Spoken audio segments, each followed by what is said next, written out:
What's going on, everybody? Hola, fellow peeps. Welcome to Anime Eats, The channel where we give you freshly served reactions. My name is Randra, your video editor here. and my name is Marissa LeBlue, your cosplayer. Hey. Welcome back to all the Anime Eats newbies to the Anime Eats. Hey. What? Oh, man. Welcome back to Anime Eats, you guys.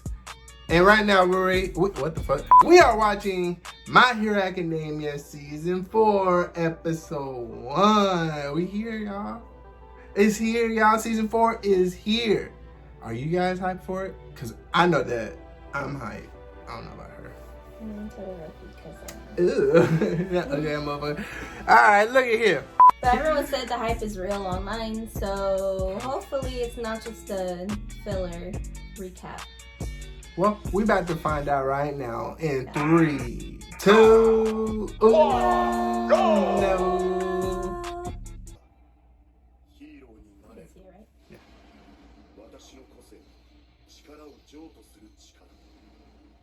Sure looks like a recap so far. First 5 seconds. That's the best fight of them all.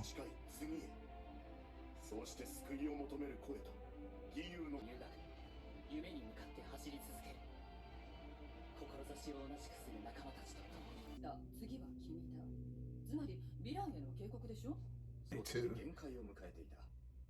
そんな彼が次は君だというメッセージを残したのです。していた。いえ、最後の言葉から察するに。取材内容は寮生活を始めた生徒たちの暮らしぶりをレポートするだそうだ。お前たちが元気に生活していることを保護者の方々にも知ってもらおうと考えた校長が特別に。Bouncy boo. How do you make that connection? Oswald is so cool, bro. Oh, here come homeboy. Look.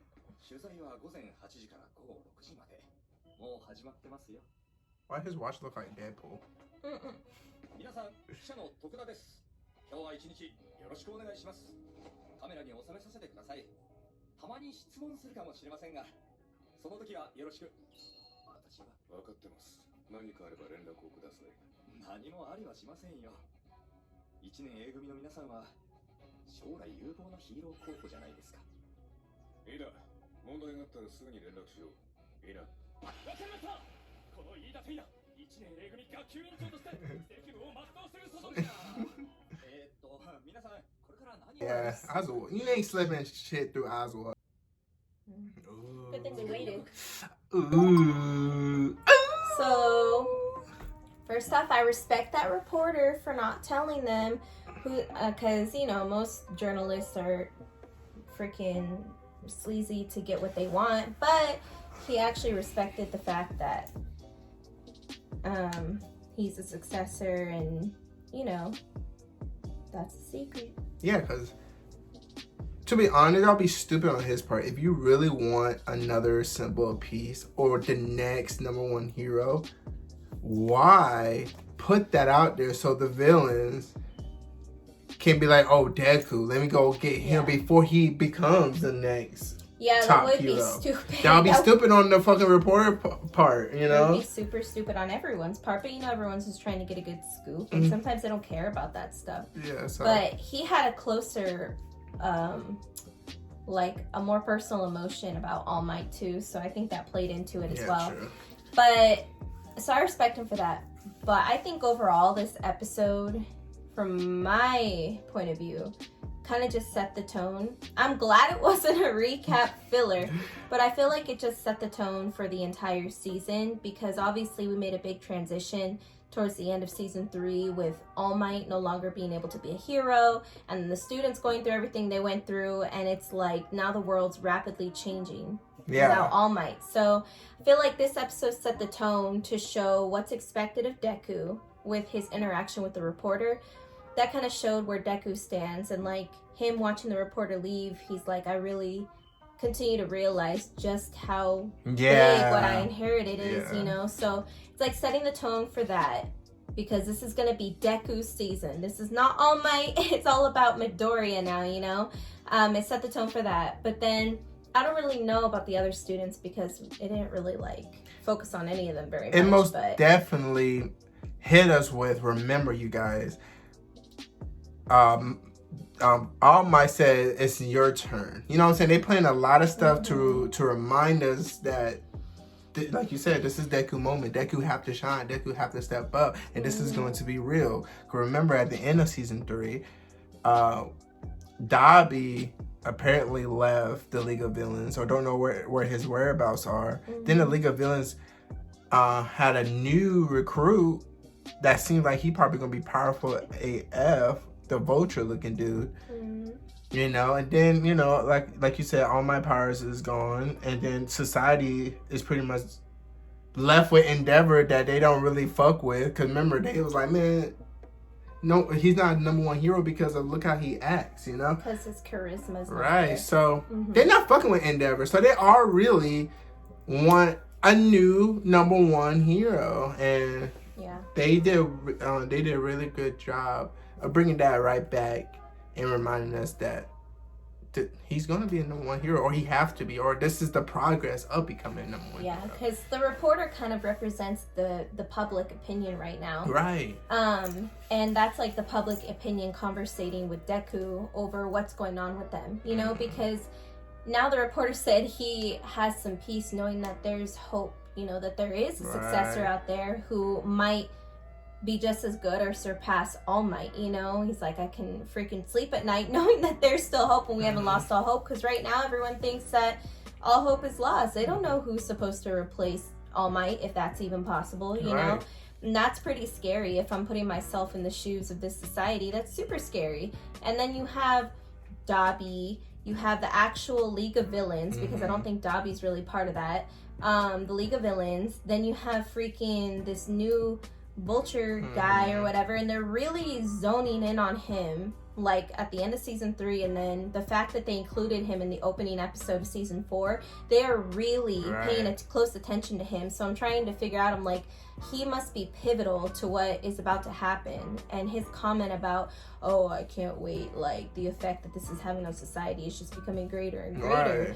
You know, I don't know like what he can do, and I don't really know anything about him obviously, but like he's clearly important too, and they're further setting the tone for the villains with him. It's about to go down this season. Yeah. I mean, then just looking through the intro, we have looks like Homegirl is a big part of something. We just don't know what. Oh, the little girl? Yeah, the gray haired girl with the one horn. She looks like she played a big part of something. She has to. It just looks like then they showed the big 3. It's just gonna be a showdown. Yeah. Everybody gonna be in the mix. The big 3 gonna be in the mix. Todoroki and them gonna be in the mix. Deku obviously gonna be in the mix. I don't think it's Shigaraki. That's his name. Yeah. I don't think Shigaraki gonna be in the mix like that. He just gonna be controlling everyone. And Vulture guy is right now gonna be in the mix. That's what I was thinking too. I was thinking that we're not gonna see, since Shigaraki wasn't in this opening episode, we don't even know what the heck's going on with him. We haven't seen him. Like he hasn't really been present very much ever since the attack in the forest. Yeah, ever since everything happened with All For One and whatnot. Like he's kind of fallen back. True. Yeah, true. I think it's because he has to now become more of the organizer and the true leader. He can't be out there on the streets all the time. He have to fall back because, like you said, he's the leader now. Who's gonna be the leader since All For One, right? All For One is in jail or whatever. He has to fall back and make up plans, and he's growing as a great leader. And I fucks with it. He's a great leader right now. It's just scary that he's already started to move. Right. Like, he's already playing chess, but, like, all the UA students are still sitting there. You know what? I mean? He's been the whole Toga thing. When she transformed herself into that woman. Yeah. Into the whole whatever exercises that they was doing towards the end of season 3. And got Deku's blood. He's been on the move. He's been plotting. He's already on it. He's on probably playing a fucking C right now. Ever since All For One. What I'm trying to say is like he already had like 5 tasks and he already completed half of it, man. Wow, we have 0 tasks. They're just doing all these exercises and becoming a pro hero. You know what I'm saying? I mean, granted, it's growing them in a way like 1A and the whole UA, but if they come out right now, who's gonna stop them? Who's gonna stop them?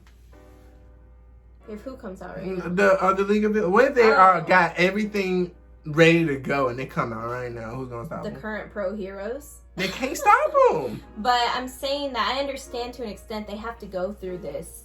But at the same time, what process do the villains go through? Because they're not at UA trying to become a pro hero and stuff. So how did they learn and adapt and become fighters and by themselves? You know what I mean? That's what I'm saying. So they're already like steps ahead. It's like someone going to college for business and then starting a business years out of college because college set them back financially. Now they're out of college. They got to get back up financially to start a business, and they finally start it. And then before you know it, the ones who started when they were 18 and didn't go to college are like already years ahead. I feel like that's what's going on. Or like they didn't skip college.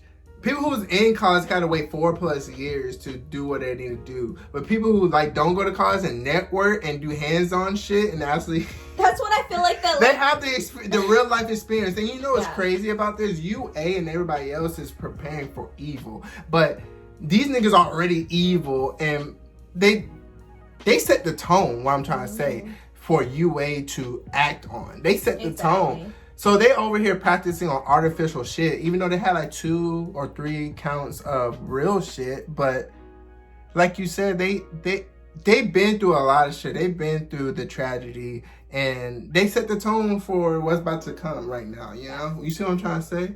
So yeah, they're ahead by default because they not UA is slowing these kids down.